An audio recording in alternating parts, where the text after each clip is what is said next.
اللهم اهدنا الصراط المستقيم. الحمد لله الذي بنعمته تتم الصالحات وبك نستعين يا فتاح. اللهم صل على سيدنا محمد وعلى ال سيدنا محمد وبارك وسلم. اللهم صل على سيدنا محمد وعلى ال سيدنا محمد وبارك وسلم. سیرت کی کتابوں میں ایک واقعہ ملتا ہے کہ اللہ کے نبی صلی اللہ علیہ وسلم کے پاس صحابہ آئے اور آ کر کہنے لگے کہ ایک عورت آئی ہے اور وہ قیدیوں میں ہے، اور وہ کہتی ہے کہ میں آپ کی بہن ہوں۔ اللہ کے نبی صلی اللہ علیہ وسلم نے کہا کہ بہن، ان کو بلا کر لاؤ۔ جیسے ہی اس عورت کو لایا گیا اللہ کے نبی صلی اللہ علیہ وسلم کے پاس، تو اس عورت نے کہا محمد کیا آپ نے مجھے نہیں پہچانا؟ کہا کہ میں آپ کی بہن شیمہ ہوں، دائی حلیمہ سعدیہ کی بیٹی شیمہ، میں جو آپ کو لے کر کھلا کرتی تھی۔ اتنا سننا تھا، اللہ کے نبی صلی اللہ علیہ وسلم جو ہے فوراً آپ کو جو ہے وہ آپ کے اکرام میں کھڑے ہو گئے اور اپنی چادر آپ پر ڈالی۔ یہ کسی پیج میں نہیں ہے، میں 1-2 منٹ ایسے سنا رہا ہوں جب تک جڑ جائیں۔ پھر اس کے بعد اللہ کے نبی صلی اللہ علیہ وسلم نے بہت جو ہے ان کا اکرام کیا، اپنی چادر ان کے کندھے پر ڈالی اور قیامت تک کے آنے والے لوگوں کو بتا دیا کہ اپنے بڑی بہنوں کا کس طرح اکرام کیا کرے۔ جی، پھر اس کے بعد پوچھا آپ یہاں رہنا چاہے تو رہیں، اگر جانا چاہیں تو آپ کو رخصت کیا جائے۔ تو ان کی بہن شیمہ نے کہا کہ میں جانا چاہتی ہوں، اور پھر اس کے بعد اللہ کے نبی صلی اللہ علیہ وسلم نے پورے قیدیوں کے ان کے ساتھ بھیج بھی دیا، رہا بھی کر دیا۔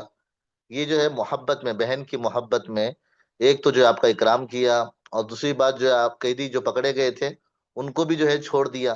بہن نے کہا کہ ایسا نہ ہو کہ مجھے اکیلی چھوڑ دے تو یہ لوگ کہیں کہ خود چھوٹ گئی اور ہم کو جو ہے اس نے ایسے ہی مطلب چھوڑ دیا۔ تو اپنے پورے قبیلے کو جو ہے وہ رہا کرا کر شیمہ جو ہے چلی گئی، اور انہوں نے اسلام بھی قبول کیا۔ جی، اللہ کے نبی صلی اللہ علیہ وسلم نے ایک ایک چیز کی تعلیم ہمیں دی ہے، بس ہم لوگوں کو پڑھنے کی ضرورت ہے۔ اب یہاں پر دیکھیں کہ کچھ الفاظ معنی پیج نمبر 135 پر، خفیہ تدبیر، اس کا معنی ہے چھپی ترکیب۔ ایک لفظ ہے اذا رسانی، اس کا معنی تکلیف دینا، اذا رسانی تکلیف دینا۔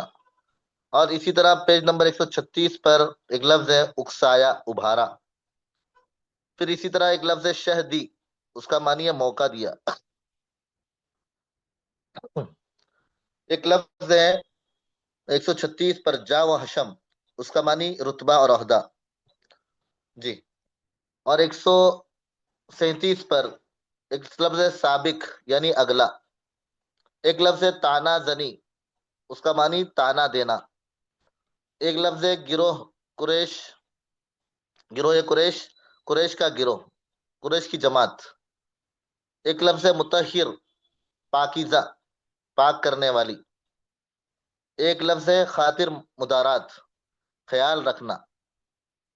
ایک لفظ ہے دلجوئی، ایک لفظ ہے دلجوئی، اس کا معنی ہے حوصلہ افزائی۔ ایک لفظ ہے اعصاب، جسم کے مختلف حصے۔ اور ایک لفظ ہے پیج نمبر 38 پر تردد، اس کا معنی ہے ہچکچاہٹ۔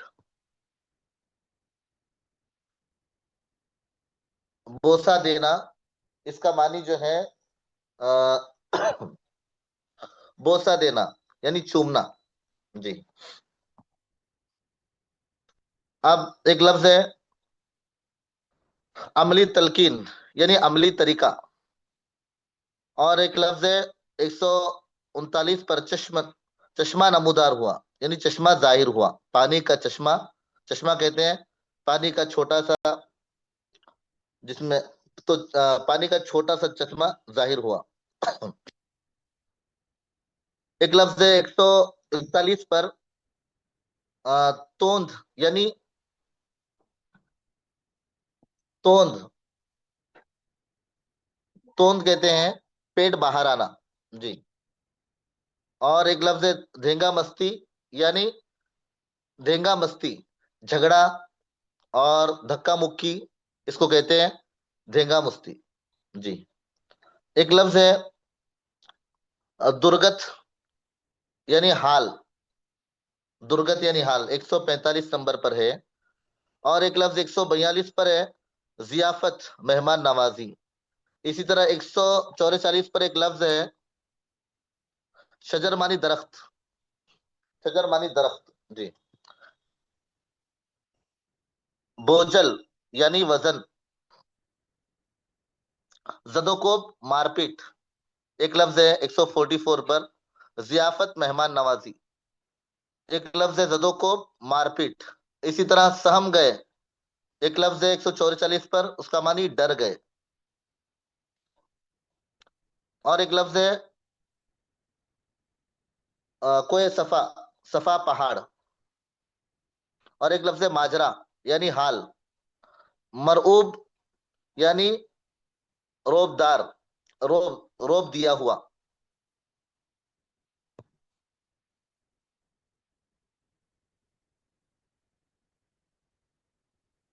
مجذوب، مجذوب کا معنی ہے بالکل سیدھا سادہ، کسی چیز میں گم ہونا۔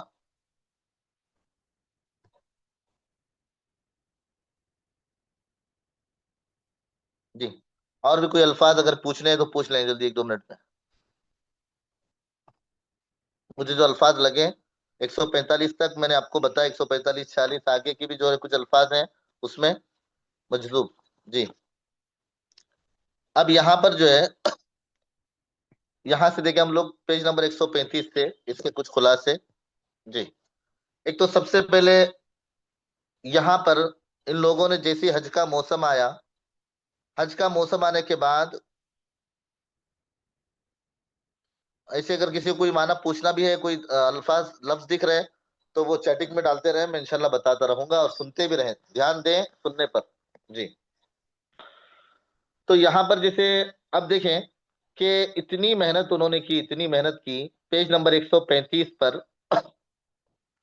جو بتایا جا رہا ہے کہ سب نے مل کر جو ہے انہوں نے جو اتفاق کیا تھا کہ اس طرح جو ہے لوگ آئیں گے حج کے موسم میں، تو ان کو اس طرح جو ہے ہم لوگوں کو بتانا ہے، اور ان لوگوں کو جو ہے ہم لوگ پورے کے پورے اللہ کے نبی کے حال سے خبر کر دیں گے کہ وہ جادوگر ہیں، اور ان سے جو ہے مطلب بچنا، اور جو ہے ان سے دور رہنا۔ اس طرح کی پوری پلاننگ وہ کر کر جو ہے بیٹھے تھے۔ تو یہ اللہ کا کرنا ایسا ہوا کہ انہوں نے اتنی محنت کی، اتنی محنت کی کہ نہیں معلوم ہونے والے لوگوں کو بھی معلوم ہو گیا، پیج نمبر 135، نہیں معلوم ہونے والے لوگوں کو بھی معلوم ہو گیا کہ کوئی یہاں پر محمد نامی ہے، اور جو ہے وہ میں نے آپ کو بتا دیا کل 133 135۔ جی،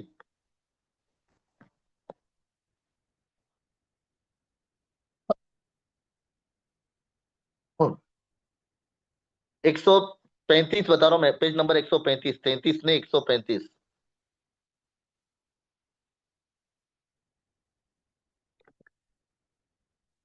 135 جی۔ تو یہاں پر جو ہے یہ لوگ جو طے کیے تھے کہ راستوں میں بیٹھیں گے، راستوں میں بیٹھ کر جو ہے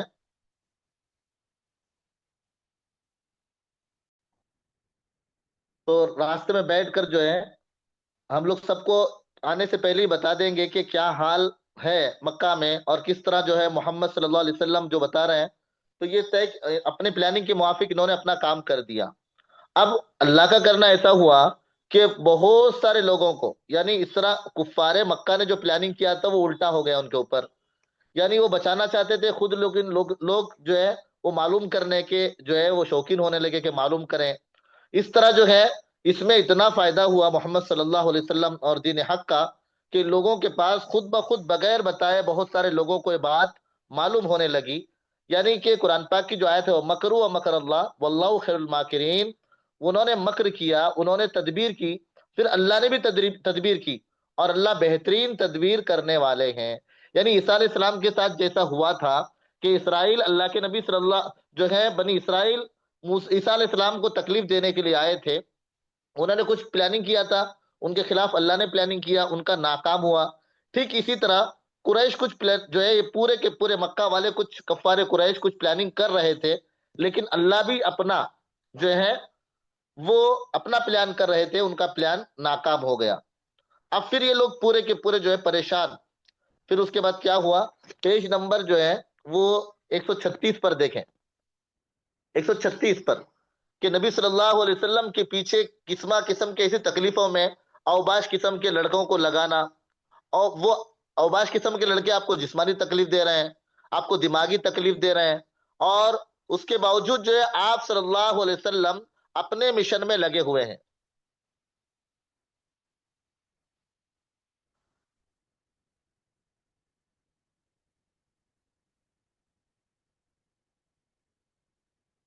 بعد میں پوچھ لینا، جب میں موقع دوں گا تو اس وقت جو الفاظ مانی ہیں بعد میں پوچھ لینا، کیونکہ ابھی ذہن یہاں سے خلاصے سے نکل جائے گا، بعد میں پوچھ لینا آپ لوگ جو پوچھ رہے ہیں، اور صحیح الفاظ لکھے تو صحیح لکھے تاکہ سمجھ میں آ جائے کہ کیا لکھا جا رہا ہے۔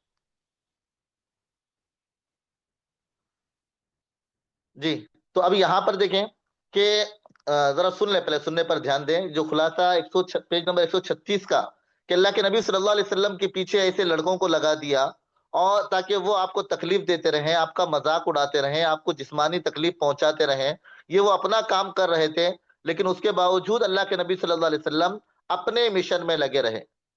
کسی بھی حکم الہی کو آپ صلی اللہ علیہ وسلم نے کبھی نہیں چھپایا۔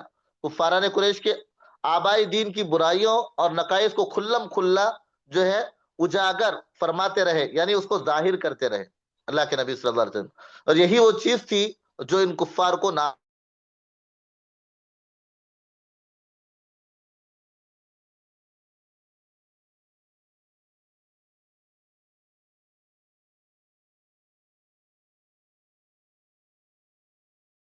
اس کے تذکرے کرتے تھے، اور وہ ایک مرتبہ جمع ہوئے، اور جمع ہو کر انہوں نے کہا کہ دیکھو یہ تو حد ہو گئی، اور ہم نے بہت صبر کیا، ہم نے بہت صبر کیا، اس لیے کہ اس نے ہمارے بڑوں کو محمد صلی اللہ علیہ وسلم کے بارے میں تذکرہ کر رہے ہیں، اس نے ہمارے بڑوں کو جو ہے عقل مند جو ہے بیوقوف کہا، ہمارے عقل مندوں کو بیوقوف کہا، ہمارے بڑوں کو جو ہے اس نے بیوقوف کہا، اور ہمارے بزرگوں کو گالیاں دی، اور ہمارے دین پر عیب لگایا، اور ہم جو مل کر تھے ہمارا شرادہ بکھیر دیا، اور ہم سب کو جو ہے پریشان کر دیا، اور پھر اس کے بعد جو اس طرح کے بیٹھ کر وہ پلاننگ کرنے لگے۔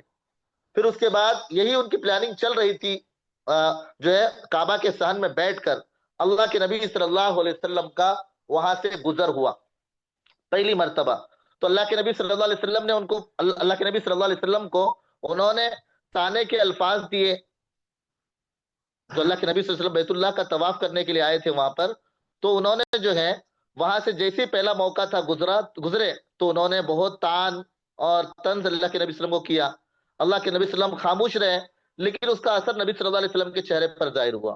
پھر دوسری مرتبہ اللہ کے نبی صلی اللہ علیہ وسلم گزرے تو پھر انہوں نے ایسا ہی کیا، پھر تیسری مرتبہ اللہ کے نبی صلی اللہ علیہ وسلم گزرے تو پھر انہوں نے جو ہے ایسا ہی کیا، پیج نمبر 137۔ پھر اس کے بعد تیسری مرتبہ اللہ کے نبی صلی اللہ علیہ وسلم کا جب ہوا تو حسب سابق انہوں نے جیسی تانا دیا، اس بار آپ صلی اللہ علیہ وسلم نے خاموشی اختیار نہیں فرمائی، بلکہ بتا دیا کہ ان کو پورے کے پورے، ایک گروہ قریش کی جماعت سن لو، کیا تم سن رہے ہو؟ قسم اس ذات کی جس کے ہاتھ میں میری جان ہے، میں تمہارے پاس ایک پاک اور مطہر چیز لایا ہوں۔ ان الفاظ نے ان لوگوں پر ایسا اثر کیا کہ وہ پورے کے پورے بس سنتے ہی رہ گئے، اور ایسا لگ رہا تھا جیسے ان کے سروں پر کوئی پرندہ بیٹھ گیا ہے، حالانکہ پورے کے پورے گوش جو ہے جوش میں غصے میں بات کر رہے تھے، لیکن اس کے باوجود بھی جو ہے وہ پورے کے پورے خاموشی کے ساتھ اللہ کے نبی صلی اللہ علیہ وسلم کی بات کو سن رہے ہیں۔ اللہ تعالیٰ جو اس طرح ان کے باتوں پر، اللہ کے نبی صلی اللہ علیہ وسلم کی باتوں میں اثر ڈال دیا کہ وہ پریشان ہو گئے،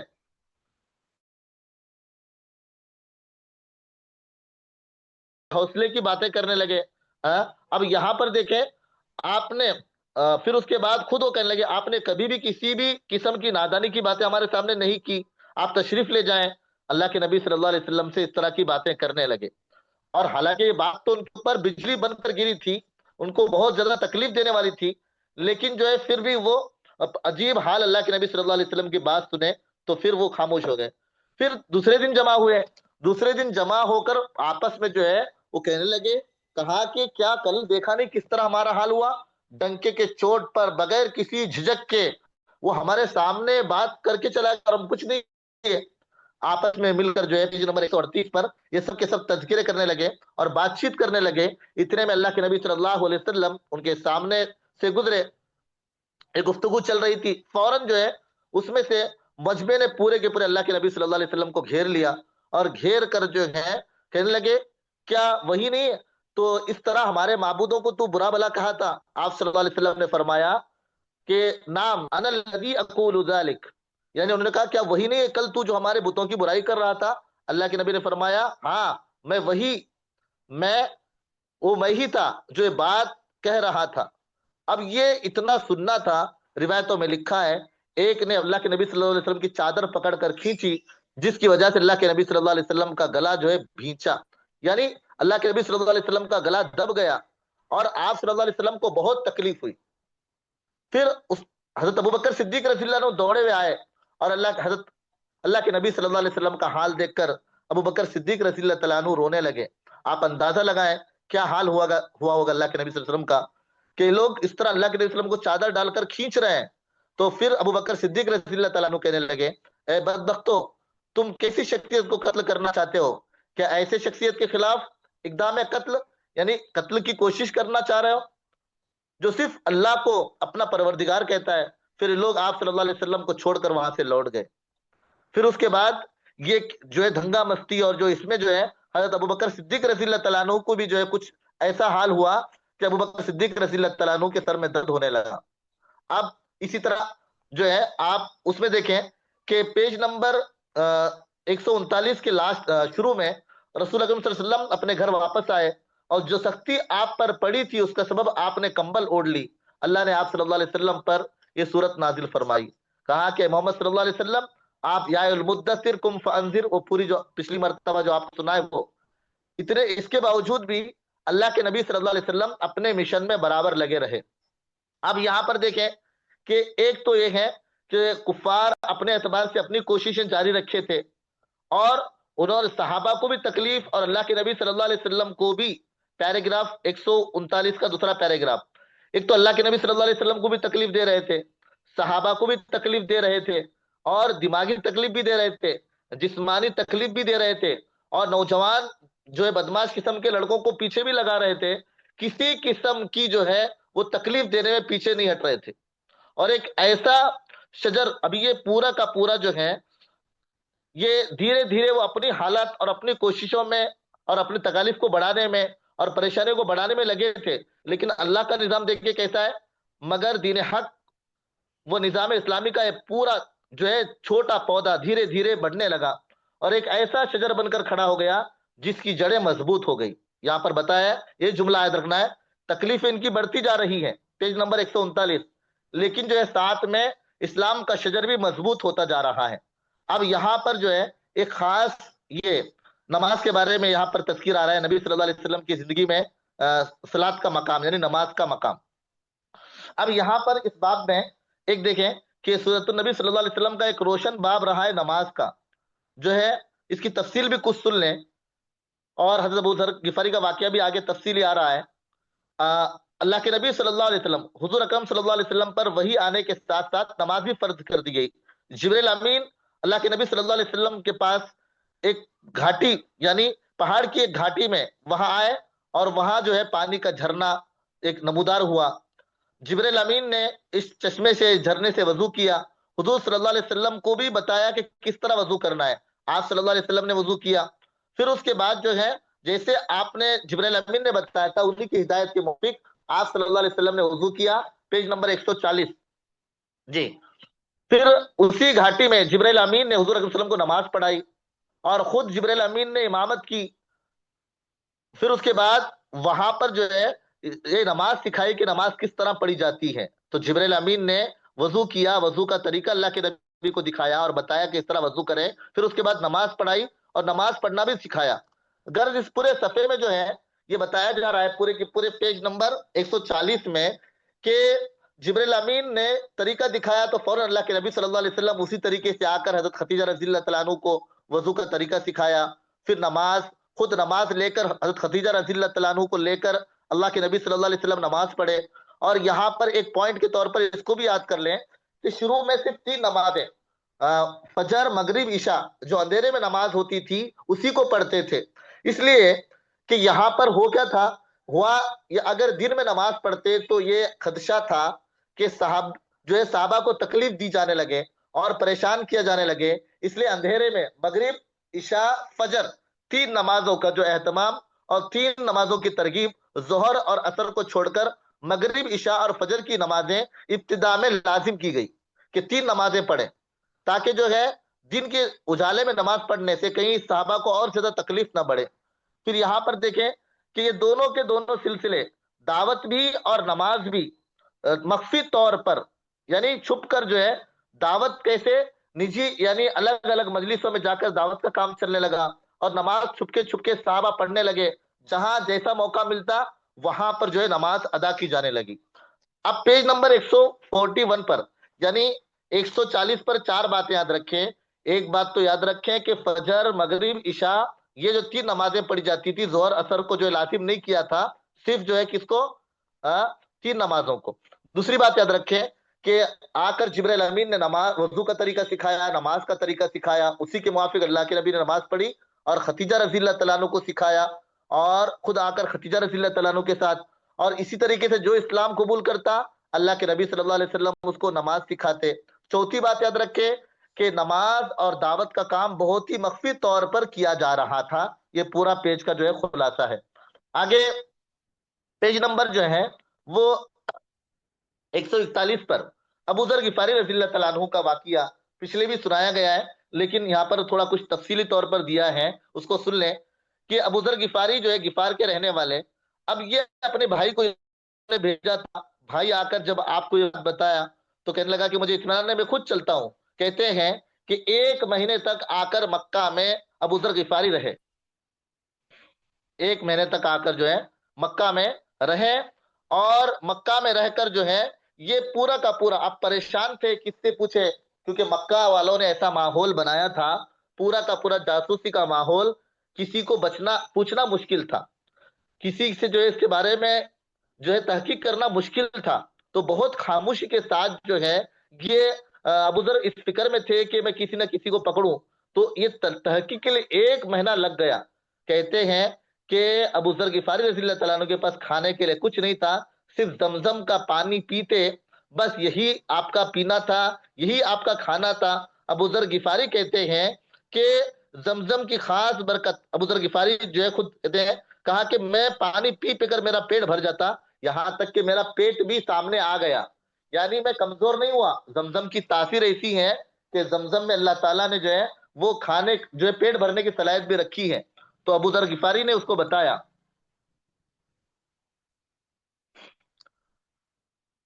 چوتھی چیز میں نے آپ کو بتایا کہ دعوت اور نماز کا جو ہے دونوں خفیہ طور پر، یعنی نماز چھپ چھپ کر پڑھی جا رہی تھی، دعوت جو ہے وہ الگ الگ جا کر جہاں موقع ملتا ہے وہ خاموشی کے ساتھ دعوت دی جا رہی تھی۔ چوتھا پوائنٹ میں نے جیسے بتایا جی۔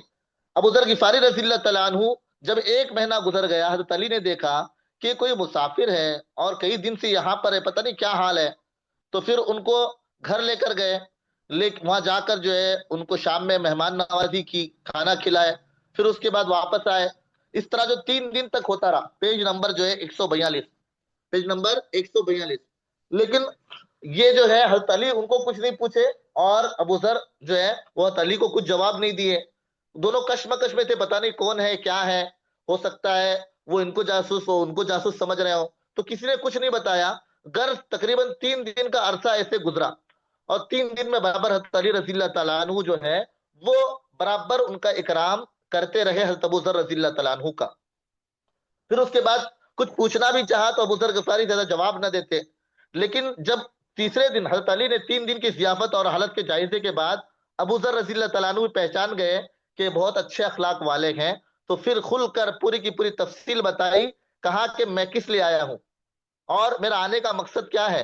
انہوں نے کھل کر حضرت علی رضی اللہ تعالیٰ عنہ کے سامنے رکھا، اور جیسے رکھا تو حضرت علی رضی اللہ تعالیٰ عنہ نے کہا کہ اچھی بات ہے کہ میں آپ کو وہاں لے جاؤں گا جہاں آپ جانا چاہتے ہیں، لیکن تدبیر کیا ہوگی کہ آپ برابر چلتے رہنا، اگر کوئی ڈاؤٹ ہوگا تو میں وہاں بیٹھ جاؤں گا، پھر آپ اپنا کام آگے چلتے رہنا، کسی کو شک نہ ہو کہ ہم دونوں ساتھ میں ہیں۔ اس طرح کا ان کو پلان بتایا، اور دونوں کے دونوں جو ہے وہاں پر چلنے لگے۔ پھر جب وہ مقام آیا جہاں پر اللہ کے نبی صلی اللہ علیہ وسلم تھے، تو جیسے ہی حال دیکھیں، جو 1 مہینے سے دین کی بات سننے کے لیے، اسلام قبول کرنے کے لیے سالوں سے پریشان تھے، 1 مہینہ سے مکہ میں آ کر رہے تھے، جیسے ہی ایک بندہ خدا دین حق کی پیاس کے لیے سرچشمے ہدایت کے پاس پہنچ گیا ہوگا، تو اس کی دل کی حالت کا اندازہ کرنا مشکل ہے۔ ابو ذر رضی اللہ تعالیٰ عنہ بہت خوش ہو گئے، ان کا دل باغ باغ ہو گیا۔ پھر رسول اللہ صلی اللہ علیہ وسلم سے جب توحید کی، رسالت کی باتیں سنے تو اقرار کر لیا، تائید کیے۔ پھر اس کے بعد حضرت ابو ذر رضی اللہ تعالیٰ عنہ نے کلمہ شہادت پڑھی اور پھر اسلام قبول کیا۔ اس کے بعد اللہ کے نبی صلی اللہ علیہ وسلم نے ان کو سمجھایا کچھ دنوں کے لیے اپنے اسلام کو چھپا کر رکھنا، ظاہر نہ کرنا، اس لیے کہ حالات اس طرح کے ہیں۔ تو اس وقت جب ابو ذر رضی اللہ تعالیٰ عنہ کو سمجھایا جا رہا تھا، آپ اندازہ لگائیں 1 مہینے سے بس یہ جھجک کے ساتھ ہیں کہ اگر کسی کو پوچھوں گا تو مجھے تکلیف ہوگی، لیکن جیسے ہی کلمہ اندر پہنچ گیا، یہ مسلمان ہو گئے، اللہ کے نبی صلی اللہ علیہ وسلم سے کہنے لگے، ابو ذر غفاری رضی اللہ تعالیٰ عنہ ایمان کا ایسا جذبہ طاری تھا کہ صبر نہیں ہوا، کہنے لگے میں اپنے ایمان کو چھپا نہیں سکتا، اب میں بہت چھپا لیا، اب نہیں چھپاؤں گا۔ میں ابھی کعبہ مقدسہ کی دیواروں کے سامنے کھڑے ہو کر لوگوں کے سامنے اپنے ایمان کا اظہار کروں گا، پیج نمبر 143 143۔ جی، میں اپنے ایمان کا اظہار کروں گا۔ اللہ کے نبی صلی اللہ علیہ وسلم جو ہے ان کی باتوں کو سن کر مسکرانے لگے، گویا جو ہے دبے الفاظوں میں اجازت دے رہے ہوں، اللہ کے نبی صلی اللہ علیہ وسلم اجازت دے رہے ہوں۔ تو حضرت ابو ذر غفاری رضی اللہ تعالیٰ عنہ کعبہ کے پاس آئے اور بلند آواز سے کہا، اشہد ان لا الہ الا اللہ واشہد ان محمد عبدہ ورسولہ۔ بس یہ پڑھنا تھا، پورا کا پورا مجمع جمع ہوا اور حضرت ابو ذر غفاری کو اتنا مارا اور ایسے ٹوٹ پڑے، اور ایسا ابو ذر غفاری رضی اللہ تعالیٰ عنہ کو حضرت ابو ذر غفاری مار کھاتے جاتے تھے اور کلمہ شہادت پڑھتے جاتے تھے، اور اس قدر آپ کو مارا گیا لیکن آپ کی آواز کم نہیں ہوئی، آپ جو بلند آواز سے بس اشہد ان لا الہ الا اللہ پڑھتے جاتے تھے۔ اب اس کے بعد جو ہے روایت میں آتا ہے کہ اسی درمیان اچانک ابن عباس وہاں پر آئے اور آ کر آپ نے بچا لیا اور کہا کہ آپ کو کیا ہوا ہے، آپ لوگ کس کو مار رہے ہو؟ غفار کی قبیلے کے شخص کو مار رہے ہو، اور اس علاقے سے گیہوں آتا ہے، اگر آپ نے ان کو مار دیا تو ہمارا گیہوں بند ہو جائے گا۔ انہوں نے جو ہے اس بات سے ڈر گئے اور چھوڑ دیا۔ پھر دوسرے دن ابو ذر رضی اللہ تعالیٰ عنہ وہی کعبے کے پاس گئے اور جا کر اپنے کلمے کا اعلان کیا۔ پھر دوسری مرتبہ پھر اسی طرح ان کو مارا گیا۔ پھر تیسرے دن جو ہے پھر اسی طرح پھر تیسرے دن اسی طرح جو ہے انہوں نے جو ہے اپنے کلمے کا اعلان کیا، پیج نمبر 144 پر چل رہا ہے۔